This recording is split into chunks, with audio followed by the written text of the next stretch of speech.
नमस्ते, NBT online में आप सभी का स्वागत है। मैं हूं नीलेश सिंह। इस समय हमसे बात करने के लिए जौनपुर ज़िले के जिला उपाध्यक्ष कांग्रेस पार्टी के राकेश मिश्रा जी मौजूद हैं और हम उनसे बात करेंगे शाहगंज के मुद्दे पर।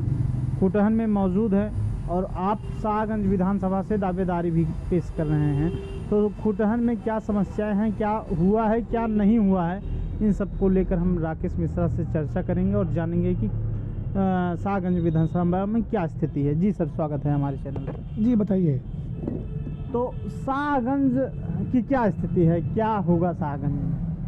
देखिए, कैसी स्थिति आप जानना चाहते हैं? विकास के मुद्दों पर जानना चाहते हैं क्या चुनाव का परिणाम?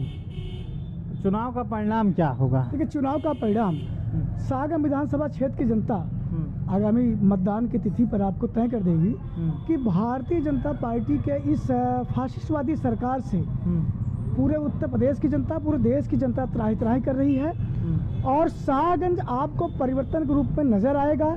भारतीय जनता पार्टी को यहाँ के मतदाता धूल चटाएंगे और पूरी उम्मीद है, जिस तरह से श्रीमती प्रियंका गांधी जी का मिशन चल रहा है, हमारे मुद्दे और जो हमारे कार्यकर्ता गांव में मुद्दों को लेकर के जा रहे हैं, विकास के मुद्दों को लेकर जा रहे हैं, उसके आधार पर जनता का रुझान भी हमारी तरफ है, यानी कि कांग्रेस पार्टी की तरफ हो रहा है। तो हम लोगों ने उम्मीद लगाई है कि जनता का आशीर्वाद, जनता का प्यार और जनता का जनादेश कांग्रेस की तरफ मिलने जा रहा है।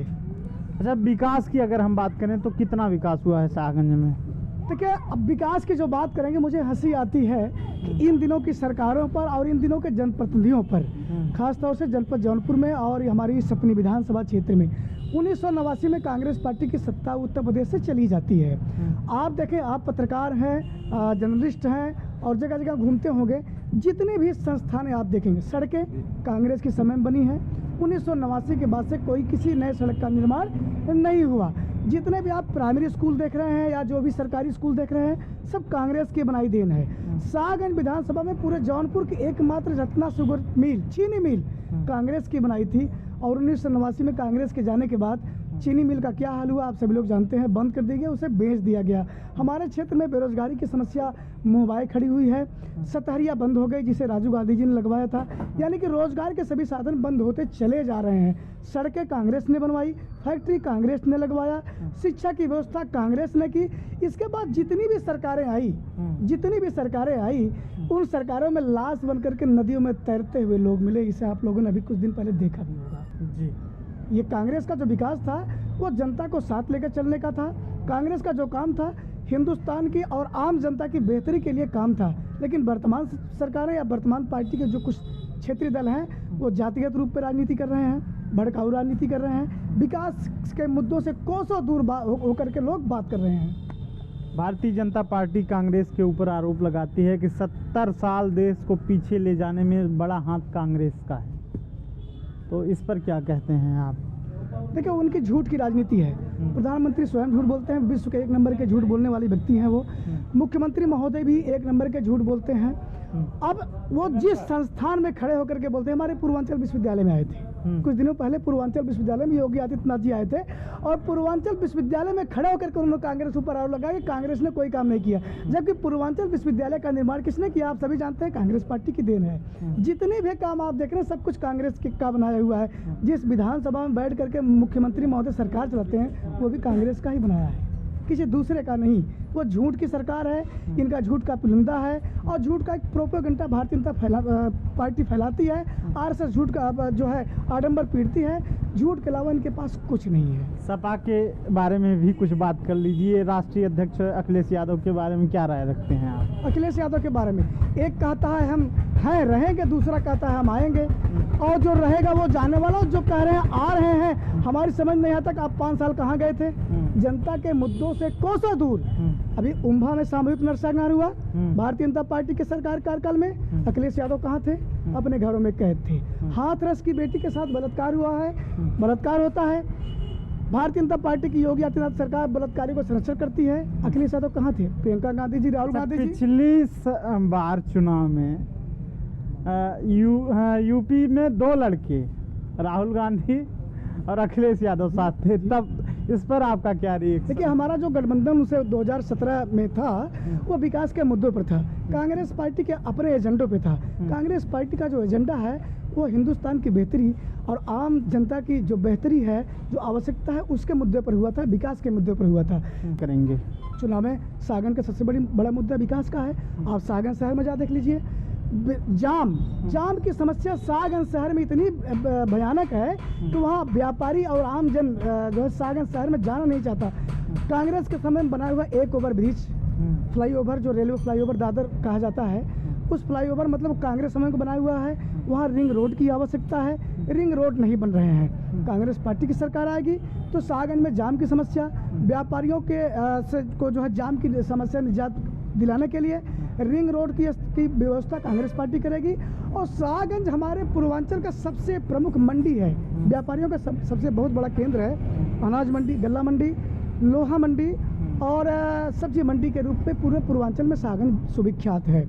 तो हमारी सरकार अगर आएगी, कांग्रेस पार्टी की सरकार आएगी, तो हम इन यानी व्यापारिक केंद्र को, सागंज को जो व्यापारिक केंद्र है उसको विकसित करने के लिए और भी व्यवस्था कराएंगे। क्योंकि कांग्रेस ने ही पहले व्यवस्था की थी, बाकी और दल की सरकारों ने या जनप्रतिनिधियों ने सागंज के विकास के लिए, बेहतर के लिए कोई काम नहीं किया। कांग्रेस ने जहाँ छोड़ा ठीक सारे काम वहीं पर पड़े हुए हैं। हमारी सरकार आती है, अगर जनता हमें अवसर देती है तो हम सागंज के बेहतरी और उसकी तरक्की के लिए पूरा। यूपी सरकार को कैसे देखते हैं आप? यूपी सरकार ये झूठ का फिल्म हमने पहले बताया, इनके पास कोई विजन नहीं है, कोई विजन नहीं है, सवाए झगड़ा लगाने के लिए। कानून व्यवस्था इनकी कैसी रही? अरे भाई, कानून व्यवस्था, उत्तर प्रदेश का हर व्यक्ति योगी आदित्यनाथ की सरकार में प्रताड़ित है। आपने देखा, अभी अखबार देखें, ये देख लीजिए। दूसरी बात क्या कहते हैं, ये बलात्कार की घटना, बलिया की घटना देख लीजिए, ये था, ये देख लीजिए, बलिया में हाथ पैर बांधकर छात्रा से सामूहिक दुष्कर्म। यानी कि आप अखबार, बालक के संदिग्ध परिस्थितियों में जितने भी आप अखबार उठा करके देखें, प्रतिदिन न्यूज चैनल देखें तो बलात्कार की घटनाएं आम घटनाएं हो गई हैं। कानून व्यवस्था नाम की चीजें समाप्त। सुन लीजिए, कुलदीप सिंह सेंगर जैसे बलात्कारियों को इस सरकार ने संरक्षण दिया कि नहीं दिया, बता दीजिए। संरक्षण दिया कि कुलदीप सिंह सेंगर एक उदाहरण है। हाथरस की घटना हुई, आधी रात को बच्ची को जला दिया गया, मिट्टी का तेल जला छिड़क करके, और परिवार के लोगों को बच्ची उसने नहीं मिलने दिया। पूरे गांव को, उस पूरे गांव को पुलिस छावनी में तब्दील कर दिया, कोई मिलने नहीं जा पा रहा था। आप कानून व्यवस्था की बात कर रहे हैं, यहाँ अपराधियों की पौबारा है, अपराधी मस्त है, बेलगाम हो चुके हैं। अच्छा, राम मंदिर और 370 इसको लेकर कांग्रेस के जो कार्यकर्ता हैं, क्या इस पे भी भारतीय जनता पार्टी का विरोध करते हैं? आप कैसे देखते हैं? देखिए, अब आप सुनिए, 370 को आप पहले संविधान पढ़िए, 370 को आप पहले पढ़िए कि अनुच्छेद 370 में क्या था। कांग्रेस पार्टी की गवर्नमेंट ने कश्मीर को किस तरह से मिलाया नेहरू ने, उस समय की परिस्थिति आप देखें।